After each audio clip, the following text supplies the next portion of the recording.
Jadi salah satu panitianya. Baik, assalamualaikum warahmatullahi wabarakatuh. Waalaikumsalam warahmatullahi. Bismillah walhamdulillah wassalatu wassalamu ala rasulillah wa ala alihi wa ashabihi wa mawala amabad.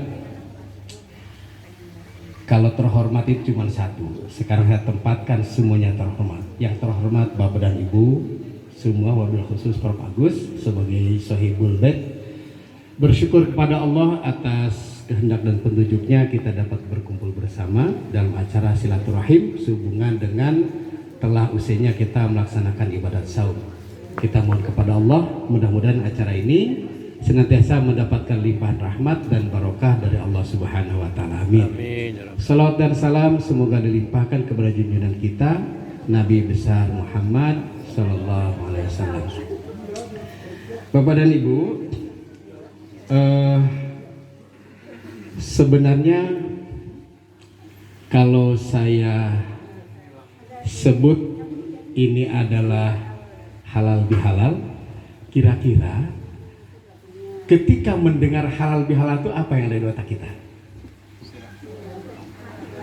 Ya, kira-kira apa Bunda? Maaf, saling maaf memaafkan. Baik Bapak dan Ibu, kenapa kita harus memiliki keinginan untuk saling maaf memaafkan? Karena kita tentu punya kesalahan. Baik, saya tidak terlalu banyak basa-basi ceramah ini. Di UHAMKA itu ada lembaga neuroscience yang mengukur kemampuan otak. Otak manusia itu hanya bisa menerima penceramah itu hanya 20 menit. Jadi setelah itu pikirannya ke makan, kemana, nyanyi. Ya. Nah, kemudian saya jadi terganggu lagi nih dengan pakaian Prof. Agus. Saya semula konsultasi dengan Panji Nasruddin. Panji Nasruddin saya pakai baju apa? Bener gak? Ada. Saya ingin pakai kaos Pak. Karena saya tahu Prof. Agus itu orangnya begini kan gitu kan. Tapi kan pakaian itu fungsinya apa? Paling tidak berpakaian itu adalah eksistensi diri dan menginformasikan kepada dua pihak paling pertama. Pertama keluarga, kedua jamaah. Ketika saya berpakaian begini dan pakai peci, kata istri saya pasti, Papa mau ke tempat yang benar.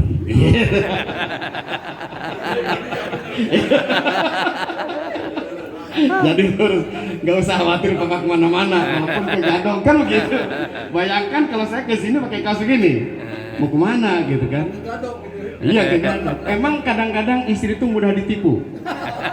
Benar itu. Tapi tolong jangan direkam. Tolong jangan direkam. Di sini ada istri Prof. Agus nggak ada? Ada. Wah, besok mau ditanya. Saya kira perilaku Prof. Agus dengan saya sama. Kalau bepergian, walaupun bukan ceramah, pulangnya ngasih amplop. Dari mana Pak? Ceramah. Padahal kita nyanyi-nyanyi, bener nggak?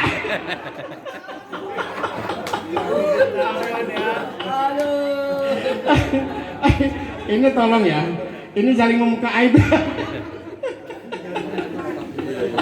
Terutama kalau pulangnya malam. Tapi sejelek-jeleknya tempat nyasar orang dosen Muhammadiyah tuh nggak kemana-mana. Karena di otaknya paling ada apa? Sang Surya. Kan ada itu pasti itu ya. Paling-paling nongkrong di Panji Nasruddin di tempat soto babat. Baik kepada Ibu, kembali kepada materi tadi. Ya.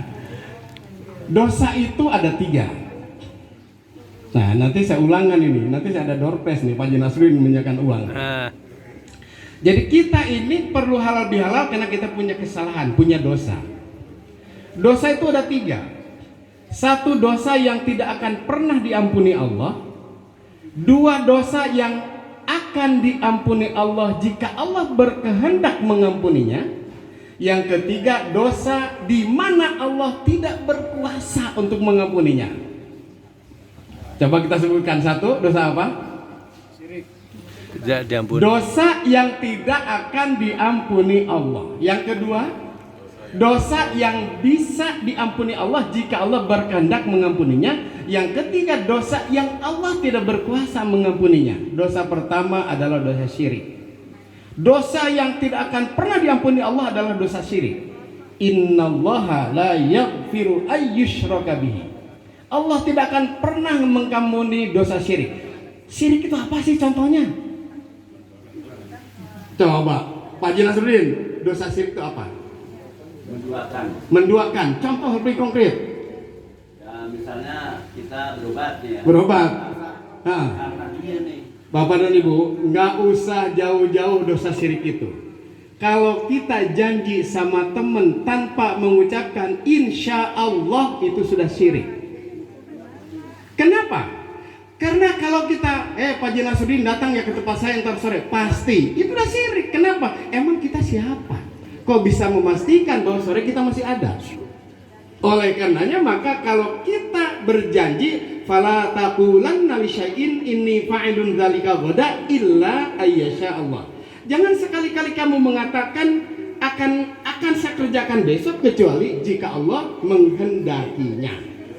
Tapi ingat, insya Allah itu hanya untuk kebaikan.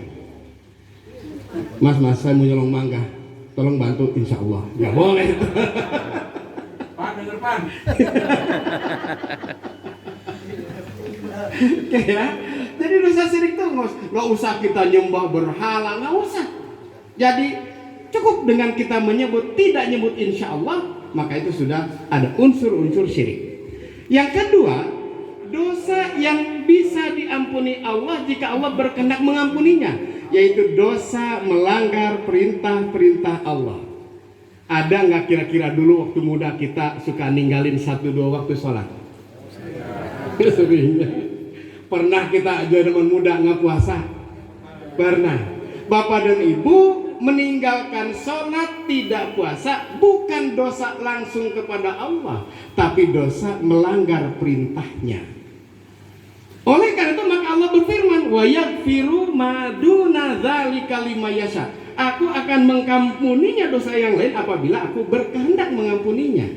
Kenapa? Karena yang dilanggar bukan zat Allah tapi perintahnya. Contoh misalkan begini Bapak dan Ibu. Kita punya anak mukul bab pipi kita. Itu dosa anak kepada kita langsung. Kira-kira mudah nggak memaafkan? Jangan-jangan sampai kapanpun nggak akan papa maafkan. Bisa nggak begitu? Kenapa kita yang ditonjok? Tapi kalau kita nyuruh anak, coba nak kamu bayar nih SPP untuk jajan. Kita untuk kali ini papa maafkan, tapi ke depan tidak akan pernah kamu papa percaya lagi. Bisa nggak? Bapak dan Ibu, itulah dosa melanggar perintah Allah. Nah yang ketiga, apa dosa yang Allah tidak berkuasa mengampuninya? Dosa kepada sesama manusia.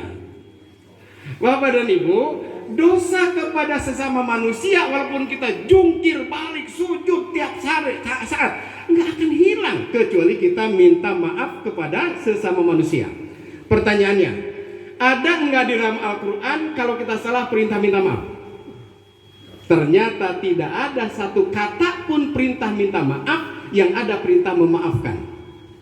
Wal kadhiminal ghaidha wal 'afina 'anil nas. Fa'fu wasfahu, maafkanlah dan berlapang dadalah. Pertanyaannya, kenapa kalau orang bersalah tidak diperintah oleh untuk minta maaf? Karena bisa jadi minta maaf menjadi solusi untuk berbuat salah. Nggak apa-apa saya salah, entah minta maaf itu perintah Allah. Jadi kalau orang berbuat salah tidak perlu diperintah minta maaf, tapi minta maaflah, karena itu sudah kewajiban untuk minta maaf. Tapi memaafkan bukan perkara mudah, bener nggak? Maka Allah perintahkan wal kadhiminal ghaidha wal 'afina 'anil nas, tahanlah amarah dan maafkanlah manusia. Fa'fu wasfahu, maafkanlah dan berlapang dadalah. Artinya untuk minta maaf itu gampang. Tetapi apabila kita minta maaf menjadi solusi dari kesalahan, maka orang akan mudah berbuat salah karena ada perintah minta maaf. Kan begitu? Nah, oleh karena itu Bapak dan Ibu, tanpa diperintah oleh Allah, maka kita harus minta maaf. Pertanyaannya buat kita, kira-kira ada enggak kesalahan kita kepada seseorang yang apabila kita minta maaf justru akan terbuka aib kita? Ada enggak? Dulu tuh duit kamu yang hilang, saya nyolong. Kira-kira malu nggak? Atau pernah dengar nggak istilah darmaji?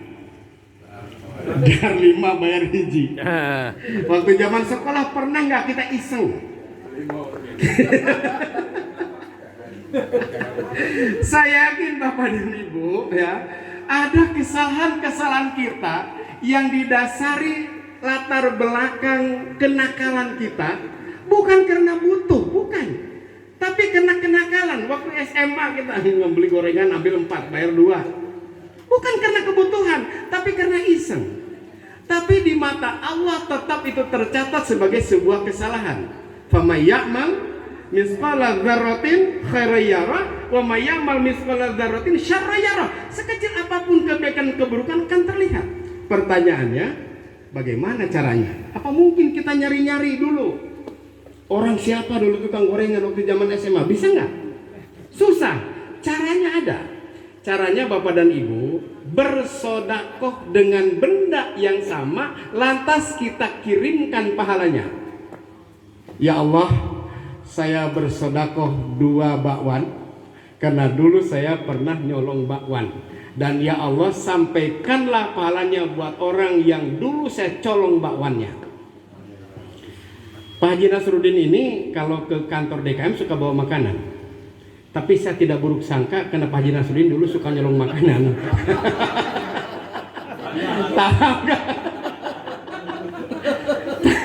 Tapi Pak Haji Nasruddin waktu mudanya suka nyolong mangga.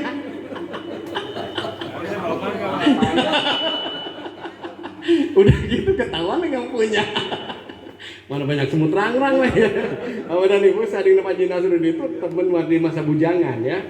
Tadi saya dibilang orang Jampang, betul saya orang Jampang. Sukabumi ke Sagaranten, di Sagaranten langsung ke Desa Bangbayang, itu kecamatan Tugal Bulud ya. Itu jauh sekali, belum lama masuk listrik. Gitu. Nah, kemudian saya kuliah di UIN, IAIN waktu itu, dan saya dapat istri orang Betawi, Haji Nuruddin Marhadi, maaf orang kaya. Ya, jadi ketika saya ditanya oleh mahasiswa, pandang kok orang kampung nyari orang kaya, itu kenapa? Saya bilang kiat cepat jadi orang kaya. Orang Betawi itu kan gairah agamanya tinggi ya. Ternyata saya guru privat anaknya. Jadi istri saya itu adalah murid saya privat, gitu ya. Kata nyanya begini, nya kepingin banget punya mantu bisa ngaji, ya dong buat saya itu.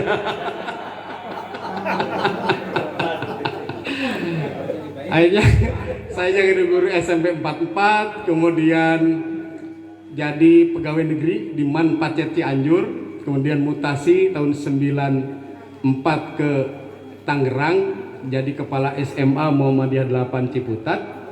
Dari tahun berapa? Dari 97 sampai tahun 2012. Sekarang sekolahnya sudah 5 lantai.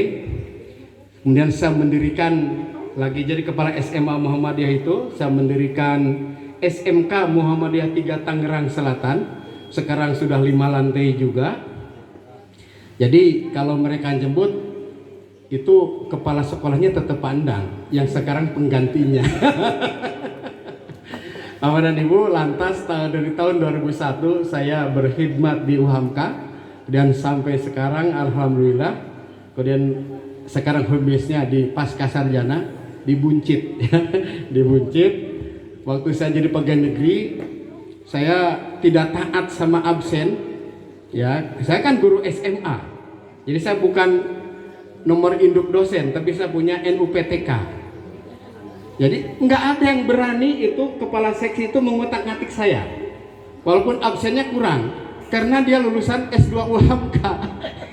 Jadi mahasiswa saya dia jadi kepala seksi kepala kasih pendidikan kalau di Depak itu. Akhirnya ya damai-damai saja. Bapak dan Ibu, sesuai dengan hasil penelitian neuroscience bahwa 20 menit itu pasti otak kita sudah pudar. Dan kalau tadi kata Pak Ketua dan kata Prof Agus akan diadakan lagi halal bihalal tahun depan, maka sekarang saya daftar, tolong pencerahannya saya lagi. Biar apa? Biar bisa nyanyi. Bapak dan Ibu, kalau tadi sedikit tambah ya, pasti di sini kan bukan Muhammadiyah semua ya, pasti ada NU-nya. Bapak dan Ibu, di rumah Prof Agus itu ada lambang Muhammadiyah, ada lambang NU, bener nggak? Jadi perbedaan Muhammadiyah dan NU itu tidak ada perbedaan kecuali satu, antara ngerokok dan tidak ngerokok, itu aja ya. Jadi Muhammadiyah dilarang merokok, NU merokok. Di Muhammadiyah juga ngerokok ada dua madhab. Madhab Maliki dan madhab Syafi'i. Aliran madhab Malik Fajar ngerokok. Aliran Syafi'i Ma'rif nggak ngerokok. Jadi kalau misalkan ada orang Muhammadiyah ngerokok, itu madhab Maliki. Yang nggak ngerokok madhab Syafi'i. Nasrullah fatul qarib wa basyiril mu'minin. Assalamualaikum warahmatullahi wabarakatuh. Terima kasih telah menyaksikan. Jangan lupa tekan tombol like, subscribe, dan aktifkan lonceng notifikasi.